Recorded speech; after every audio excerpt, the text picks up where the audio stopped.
топка видяха над 200 зрители във Варна. След като в първия матч от финалната серия Черно море 48 без печели от 3-2 срещу ЦСК, се очакваше вторият двубой да донесе и втора титла в историята на тройките. Шестата минута при 0-0 обаче се стигна до фаталните сцени, завършили с един свален армейски празник като поздрав към публиката и се очаква, че допълнително ще се определи дата на матча. 18-годишната Елица Костова спечели титлата на държавното лично първенство по тенис във Варна. Поставената под състезателка на Локомотив Пловдив победи на финала четвъртата в схемата Таня Германия с 6-2, 3-6, 6-1. В 11 часа утре в мъжкият финал ще се изправят Тодоряне и Тихомир Грозданов.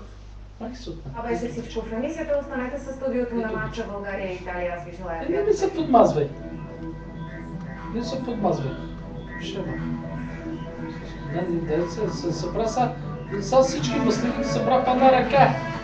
Казахте ли ги барим, ще са маслини за па на ръка.